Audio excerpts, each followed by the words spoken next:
Hey guys, welcome back to ArtosisCasts.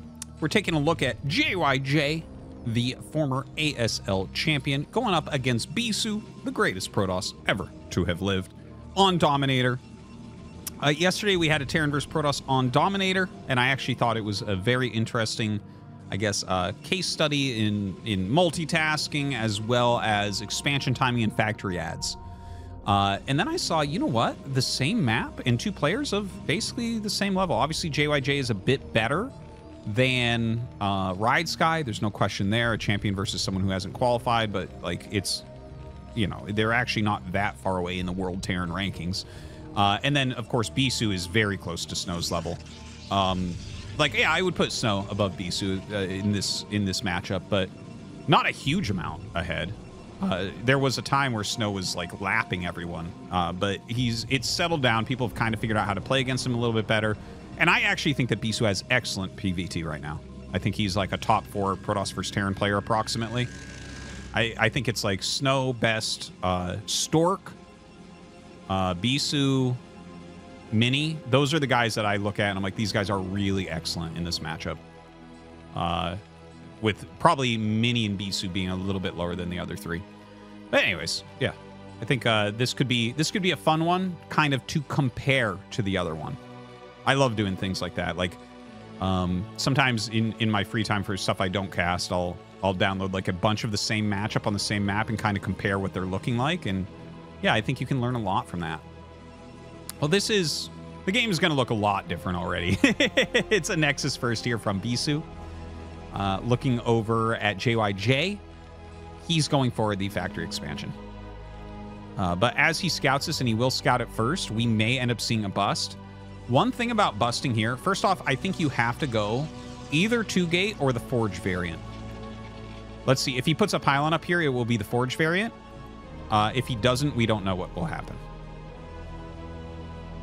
Okay, so this should be a Forge. Some people go gas forge, some people go forge gas. But this is important because, like, in normal circumstances with a Nexus first, if Terran busts you, you can pull up the ramp and you're approximately even. Depending on what you did, you can be ahead or slightly behind. Like, basically, if you don't fight with your probes, right? If you're not losing any probes, suddenly you have a worker advantage. Terran has probably 8 SCVs across the map. Yeah, there's the Forge. And you can be about even with the lost Nexus first, which sounds crazy, but it is true. And but the thing is, on Dominator, because it's a low ground ramp, if they bust your Nexus and put a bunker here, you can't bust the bunker with the Dragoons. Because you're on low ground, you're missing half your shots. You will never break it. So it's basically a game win if they bust you on this map, most of the time. And that's why I'm saying, like, it should be Forge or at least 2-gate so that you can absolutely contest it. So in this case, it is just the Forge variant. We have a couple Marines coming in. He's trying to force a cancel on this. That's actually a good move. He's going to end up losing these Marines most likely. He's trying... Oh, my God. He forced another... That was crazy. Was that a kill? I think that was actually maybe a kill on that secondary cannon. So he trades the SCV and the Marine and actually does good work. He got a probe, he got a cannon, maybe a second cannon. Even if they were cancels, it's a good move. And now the Vulture's coming down. So this is highly annoying because the Vulture's going to get there right as it's finishing. He should be able to block without a problem, though. Cybernetics Core goes up, 2 Zealots, it'll stand kind of in the way. And he's just got to block this from coming in. Yep. There you go. Perfect. And as this finishes up, yep, doesn't even take hull damage on the Zealot. Very nicely done. Excellent block. Okay. The game has normalized. Mines on the way for JYJ, which is the standard follow-up. That was really good pressure. You can definitely see the difference between someone who's won ASL and many other Terrans, where he sends 2 Marines across the map and actually does an astounding amount with them. Really good decision-making. Really good micro. Now, you have to look at this as Bisu and decide where you're going. I think we should see a robo very shortly here. Siege tank on the way. Mines coming up. Obviously, mines are such a common thing here. You always want to go mines. Well, not always. There's like a rotation of siege tank pushes and mines that you want to do against this build to make it a little bit hard to decide how to play. But yeah, he's going for the mines because all the tech is very late. You kind of keep Protoss in their base for a long time. And he is adding the second factory, which I like. For a while there, people were going third command center very quickly against every form of Nexus first. But it seems like there's a little bit of counterplay, so I like the fact that he's added the second factory. He's going to give himself some units to play with. You know, StarCraft is not just a game of build orders and advantages through strategy. Sometimes it's just a very good idea to give yourself, I like to call it units to play with, where it's like, yeah, I have a lot of units here. And there's a lot of different things that can happen now. There's a lot of different interactions that could go down.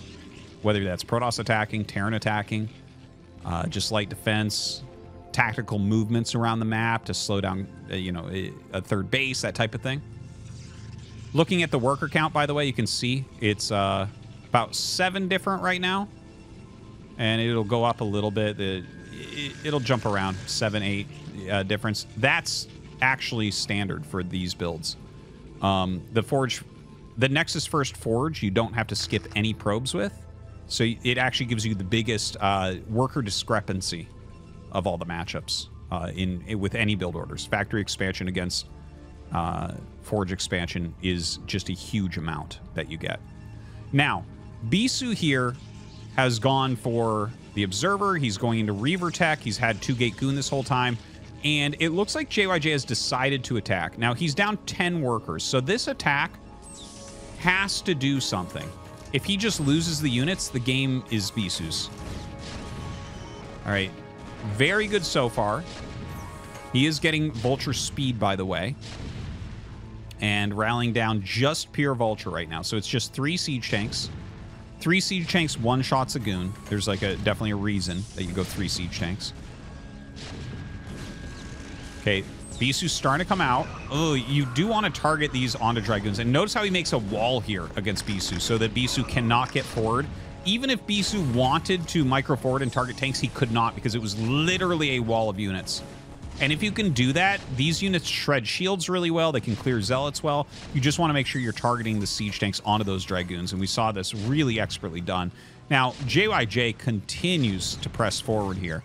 He is doing a fantastic job. And you can see he's abusing this map really, really heavily. Already hitting a gateway, consistent damage going down, maybe going to end some of the production.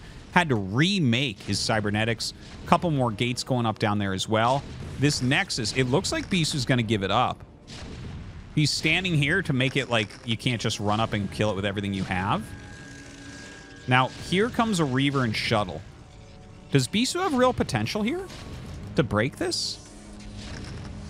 Okay, he's clearing some mines. Oh! Doesn't take the hit there. That's good, at least. Very good targeting here. This is so annoying based on the building placement. I bet you Bisu, the next PVT you see on this map, if he's on this position, I bet you he will not place his gateways here. That has to be so annoying. But this is such a prime area for, you know, it's so easy to macro from there. Now, the bunker goes up. He hasn't actually killed the Nexus. And actually, if you look at... Oh, my God. I'm sorry. I get over here and I look at what he's got at home and I get chills because it's like, okay, he's up in workers now. He might not kill the Nexus. There's a possibility Bisu saves this Nexus. But he's making so much stuff at home. He's in a great spot. Even if he doesn't kill the Nexus, he's going to be ahead.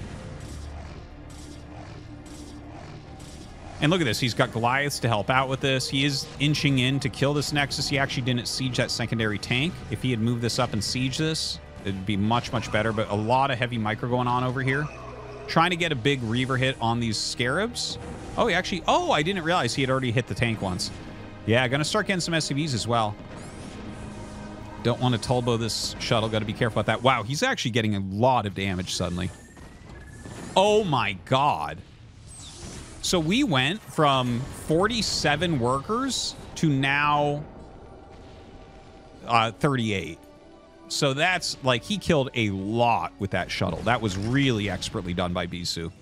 And now Bisu on the 4 gates, I don't think this is savable. I think the Nexus is going down 100%. But Bisu did a lot of damage to JYJ, so the lead is not as significant as it was. And you can see he's coming in to try to bust. Wow, those mind drags were absolutely bonkers. So he'll clear it now. That's unfortunate because he's like, what, 45 seconds late from saving the command center. But what can you do? Excuse me. So, you got it. So Bisu clears this. The normal course of action after you kill off the push that killed this is to double expand. I wonder if Bisu's going to double expand here or he's just going to make nothing but units and try to kill or something like that. Because it feels like he's really far behind. If I'm JYJ here, I'm like, yeah, if I just make units and control well, this should be my game. Just so much was spent to clear that. It is a single Nexus so far. Looks like he's getting ready for another Nexus.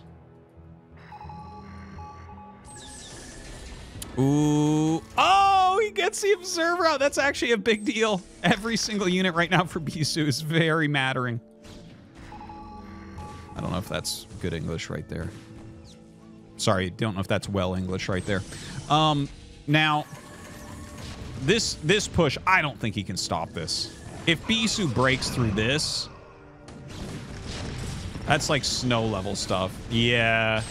I think... yeah, okay, GG. Huh. I just, for my own purposes, want to jump back just a tad. Because it's like, okay, he went mines, second factory. It was a nice, fast command center. Lays the mines around. The mines kind of give him some vision here. Checking expansions. He sees any unit movement that comes out. And then he just goes into like 3 Siege Tank siege mode, rally vultures. Make turrets at home. Make armory at home.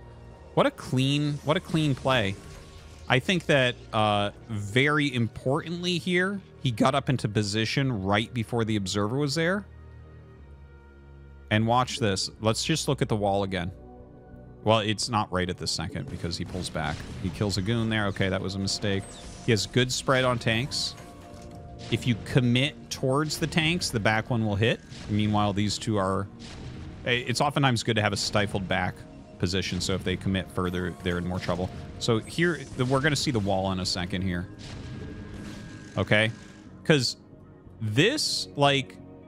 With no mines here, if you can get on top of the siege tanks relatively quickly, you're going to trade enough that your next rounds might be able to clear this. So watch this control specifically. This is a very tight choke.